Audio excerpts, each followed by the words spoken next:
What we're looking at here since we last talked is really an extrapolation, an extension, a continuing unveiling of the most sophisticated mass scientific mind control and social engineering that the world has probably ever seen and may ever see ever, because I don't think it's going to last too much longer before it comes down on itself.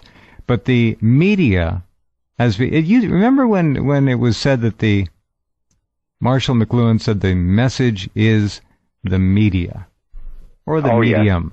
Yeah. All right, well, it was TV.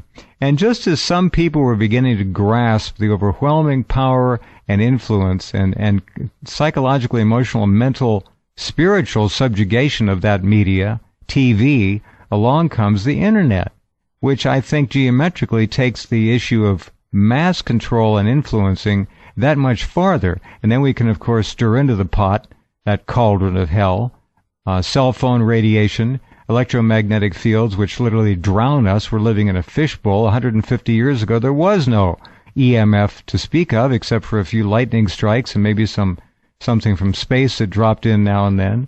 But we are living in an environment that the human body simply cannot adapt to quickly enough. And the controllers are, 20, 30 years ahead, 40 years ahead in some disciplines, maybe 10 years ahead in others. But the idea of controlling the human mind now is so advanced and so exacting, I'm sure it would have shaken Edward L. Bernays in his grave if he were to be woken and told about it. I mean, it's just amazing what's going on. You see that as well as anybody.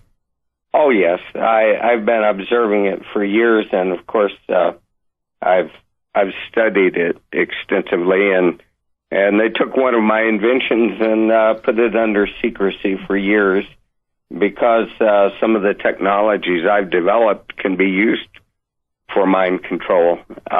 They can also be used for the greatest good that the human being has ever seen. That's always a two-edged sword, when you develop. The human being will never see in this case unless the planet is completely turned over and retooled to put good on the throne of evil. And I don't see that happening anytime soon, although I'd love for it to happen. I don't mean to sound negative, but it is what it is right now, and we are in the hands of people who do not particularly care about the value of human life, happiness, integrity, or anything else.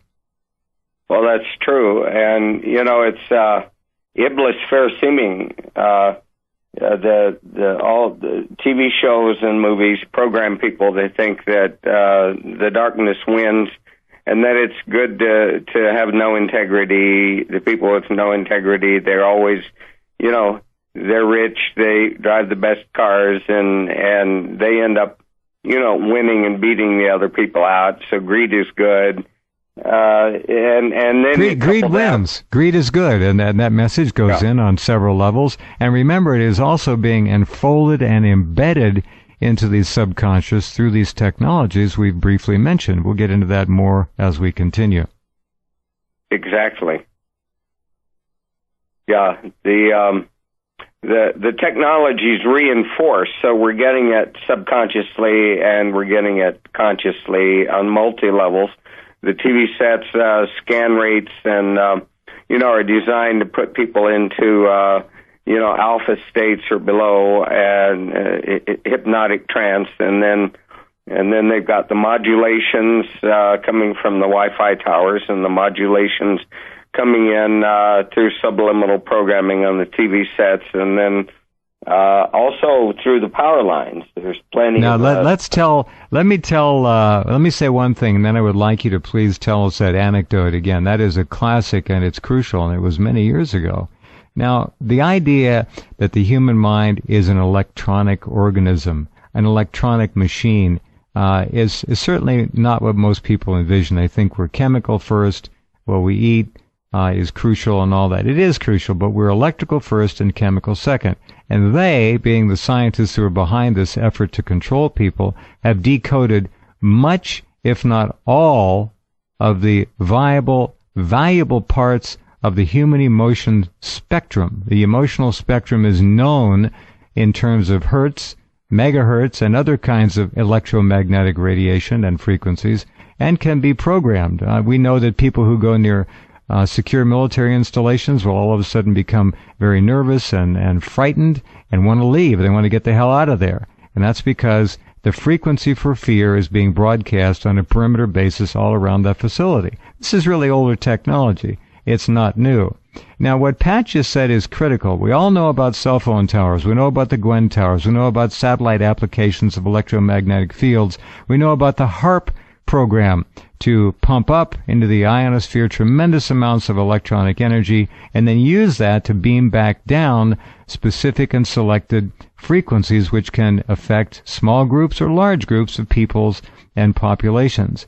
But there's another main platform, a main venue, that these kinds of frequencies are actually placed into the human mind at very close range, and it's called the power grid. And Pat was the first one that I ever knew to figure it out. So tell us that story about how those nice, friendly 60 hertz wires in your walls and your 60 hertz powered electronic devices in your home can have a dual purpose at the very least.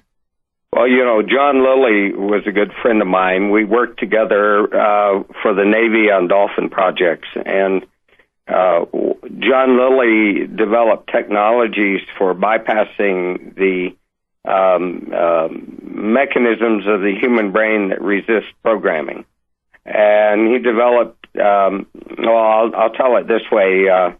My friend Adam Trombley was also a friend of John Lilly's, and he was in Hawaii looking at the power grid, and there are signals coming in the power grid that have some ultrasonic waveforms and a certain wave shape, and so Adam was looking at this grid on the power line, and I was he went at over it. He went over to Lilly's lab, didn't he? And there was a screen showing a waveform. Wasn't that the way? Lilly walked into to Adam Trombley's house, okay. And Adam Trombley had the waveform up on the screen. I see. And John said to Adam, he said, "Oh, you know about my waveform?" And Adam said, "What are you talking about?" And then Adam said, "No, this is coming in on a power grid." And then John Lilly said, "Oh, so that's what they're doing with my waveform, the Lilly wave."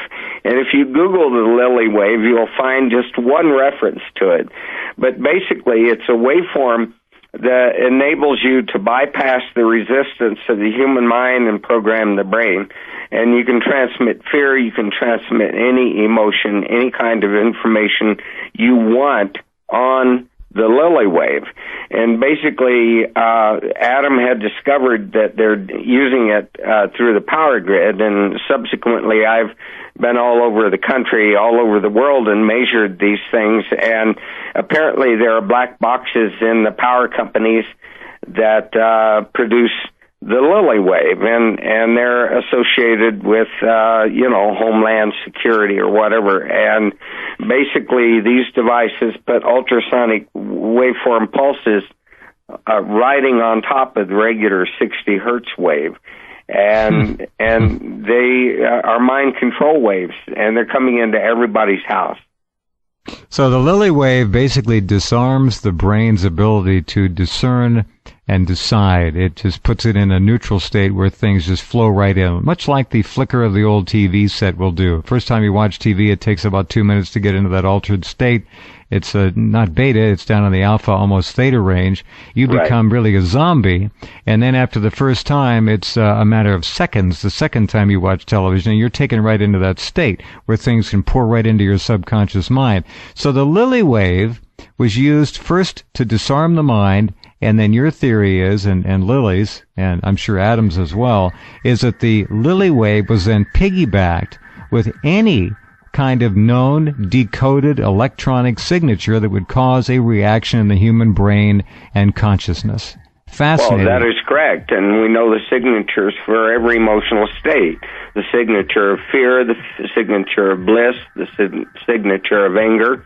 All of these signatures are very easy to duplicate, recreate, and you can, disarm with the Lilly wave. It goes right in, and then you put whatever you want in there. Plus, whatever subliminal programming you want. You can create unrest, you can create civil unrest, you can create riots, you can do anything you want. And the amazing part about it is it can also disarm the brain to the extent that the other platforms, cell towers, the Gwen towers, HARP, can also pump up and pump out any number of electronic frequencies that will then have a free ride and entree right into the human mind en masse. This is not just an isolated issue. It's an amazing thing to consider. We are under such control and influence that the average American, the sheep, will never figure it out. Here's a little piece on the Lily wave and why it is the wave of choice, the waveform of choice. The goal was to find an electric current waveform with which animals, that can be us, could be stimulated through implanted electrodes for several hours per day for several months, without causing irreversible changes in the threshold by the passage of current through the tissue. All right? Many waveforms, including 60 cycles per second sine wave current, could apparently be used safely for these limited schedules of stimulation. They could not be used for the intensive long-term schedule of chronic stimulation. Electric current passed through the brain can cause at least two distinct types of injury, thermal and electrolytic. The technical problem in chronic brain stimulation, and they're using electrodes in this particular study I'm reading about, is to stay above the excitatory threshold and below the injury threshold in the neuronal system under consideration. This result can be achieved most easily by the proper choice of waveforms and their time courses, and less easily by the choice of the range of repetition frequencies and trained durations.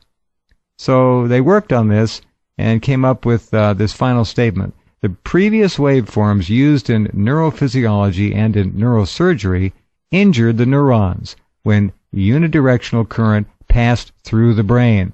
Dr. Lilly developed a new electrical waveform to balance the current, first in one direction and then, after a brief interval, in the other. Thus, ions moving in the neurons would first be pushed one way and then quickly the other, stimulating the neurons and leaving the ions in their former positions within the neurons. This new waveform was called a balanced bidirectional pulse pair, or the Lilly wave. Now, what we're talking about here is the Lilly wave has been introduced and basically piggybacked on 60 hertz AC, which is in every home, every office, every building. And the idea is that it transmits it. We do know from an electronic reading of any 60 hertz power box with a simple EMF meter, you can pick up electromagnetic fields 5, 6, 7 feet away. So people who are living in a box, in a hamster cage, which is a bedroom, an office, a living room, are surrounded with this stuff.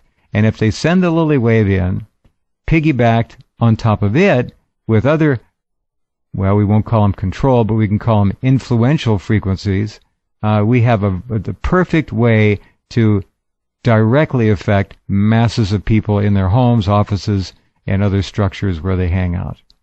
Pat, go ahead. Well, that is correct, and it's used in multi-levels. It's used in microwaves also.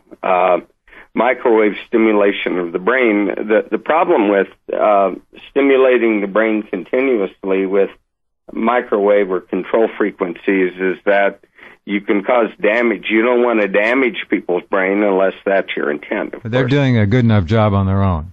Yeah. But basically the idea is to stimulate, transmit the information in, return the nerves to their former state, and then the brain doesn't resist it. Because if the same signal keeps coming in over time, the body can develop a defense against it. The Lilly wave is a waveform that prevents you from building any kind of defense.